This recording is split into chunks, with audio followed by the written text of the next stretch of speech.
Pemirsa, berjumpa lagi dalam bincang spesial Jurnal Politik TV.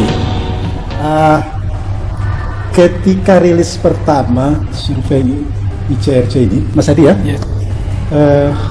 disampaikan ada komentar Rocky Gerung. Waktu itu Rocky Gerung menjadi salah satu pembahasnya ya, di rilis ICRC ini, yang menyampaikan ini terlalu tinggi nih 76% ini, dan dia berkesimpulan kalau terlalu tinggi ini Anies bakal digempur katanya, ya kan?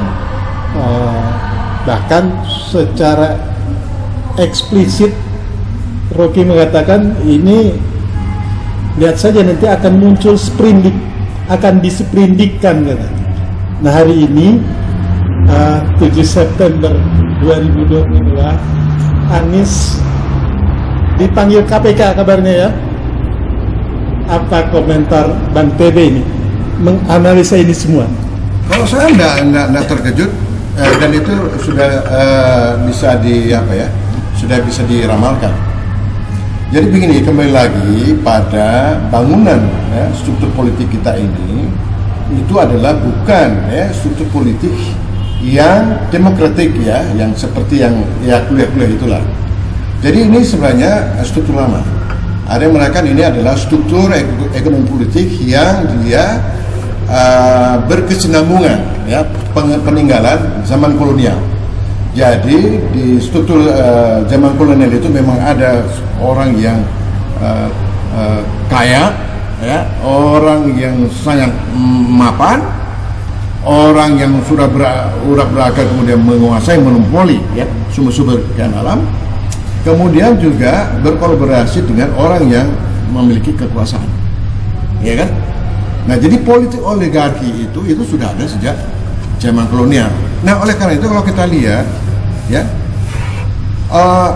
resistensi perlawanan itu baik sebelum Indonesia yang merdeka maupun itu kan selalu muncul dari bawah. Dan sistem kekuasaan yang eksis itu akan pasti dihalau, atau dalam bahasa yang lain itu pasti ditumpas, itu bahasa kasarnya, ya kan? Kita bisa lihat itu ya. Tapi karena waktu terbatas, saya ingin mengambil yang kasus-kasus kontemporer. Jadi itu makanya kelompok-kelompok pembaru ini kadang-kadang banci juga, karena tidak mengambil risiko, karena risikonya besar sekali. Misalkan kita lihat, mengapa Habib Rizik itu quote-unquote ya secara politik dihabiskan, itu penjelasan itu. Jadi tidak boleh muncul kekuatan karena kebetulan Habib Rizik, tapi bisa juga bukan Habib Rizik. Coba besok yang mungkin dia agamanya abangan gitu, tapi dia semangat pembaruan, dia pasti juga akan Habib Rizikkan gitu kan. Nah ini dalam kacamata konteks saya ingin bicara perubahan sosial. Jadi ini ada suatu establishment ya yang sangat kuat sekali. Lalu di sini ada energi perubahan, kan begitu. Energi perubahan ini kebetulan itu tidak ya melalui lembaga-lembaga formal, ya kan. Nah Anies juga itu adalah simbol dari aspirasi, saya tidak mengatakan simbol perlawanan ya, simbol dari semangat perubahan, ya, simbol dari aspirasi yang tidak terwadahi. Ya, saya kira itu. Jadi kalau kemudian instrumen kekuasaan itu ya digunakan untuk menjegal, katakan seperti itu justru lebih menentukan Anies. Jadi dukungan Anies itu secara moral ya justru semakin kuat. Jadi mengapa? Kalau hari ini dipanggil KPK Anies, ini para pendukungnya malah semakin militan begitu? Tidak hanya itu, jadi ini semakin membuka mata publik ya. Ini ada suatu kontradiksi ya di sini ya Anies, dan tapi di sisi lain kita lihat betapa banyak kasus-kasus korupsi itu tidak pernah diselesaikan. Nah ini kalau mau dicari soal itu tidak tidak kompatibel. Oke Bang TB, karena banyak yang ingin kita diskusikan, ingin kita bahas, ingin kita dalami hasil-hasil riset dari ICRC ini, tapi waktu kita cukup terbatas. Untuk sesi akhir ini saya ingin ya bukan kesimpulan ya, paling tidak ada hal yang bisa ditarik untuk menjadi rekomendasi terhadap para pelaku politik ini, baik para elit politik, penguasa parpol, pemegang kekuasaan, maupun mereka yang berhasrat untuk muncul di kepemimpinan nasional ini.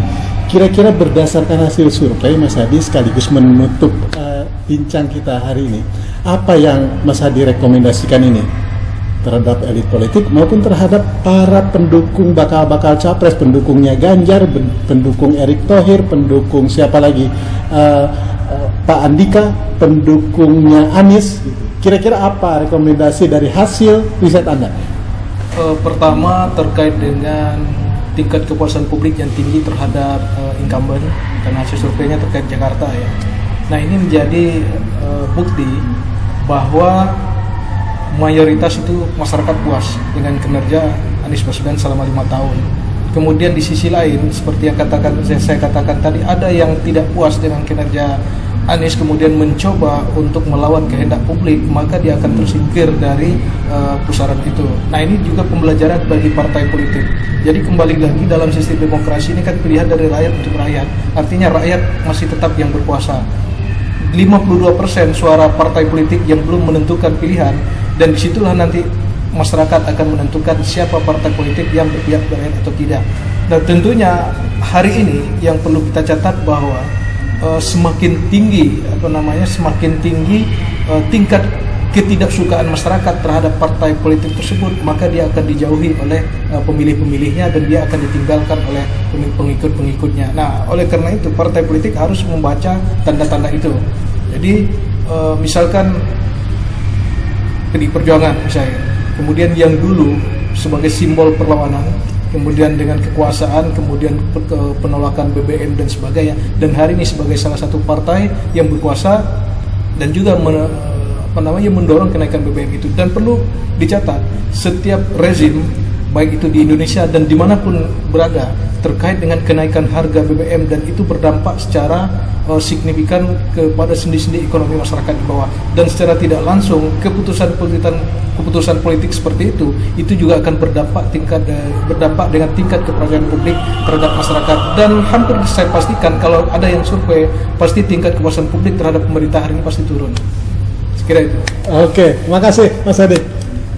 Bang Tede, apa rekomendasi Anda untuk para elit politik, pemegang kekuasaan parpol, atau pihak-pihak lainnya, termasuk para pendukung ini bakal calon presiden, khususnya misalnya pendukung Anies Baswedan? Silakan Bang Tebe, apa rekomendasi Anda? Saya ingin mengatakan bahwa dialektika perubahan sosial itu belum selesai. Ya, jadi amanat reformasi itu masih ditunggu. Walaupun dia naik turun suaranya, tapi pada momentum politik ya, tadi sudah dijelaskan oleh Mas Hadi bagus sekali ya. Jadi partai juga akan diuji komitmennya terhadap perubahan, termasuk juga para elit. Ya, kalau tidak, maka dia juga harus bersiap-siap. Ya, artinya bukan tidak mungkin akan terjadi suatu perubahan dan juga sesuatu kejadian yang tidak bisa terduga. Ya. Seperti yang terjadi di negara lain.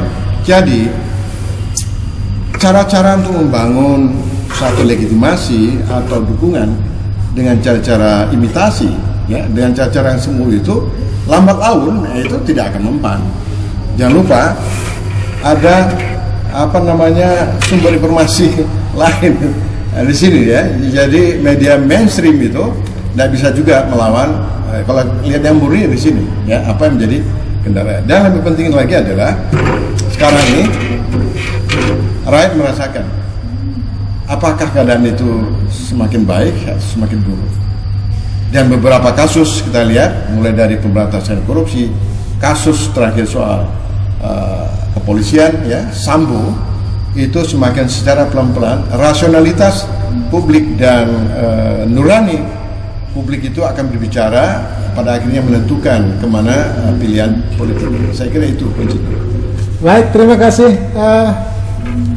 Bang Tede, terima kasih Mas Hadi sudah berkenan berkunjung, sudah berkenan ngobrol bersama-sama kita di Jurnal Politik TV.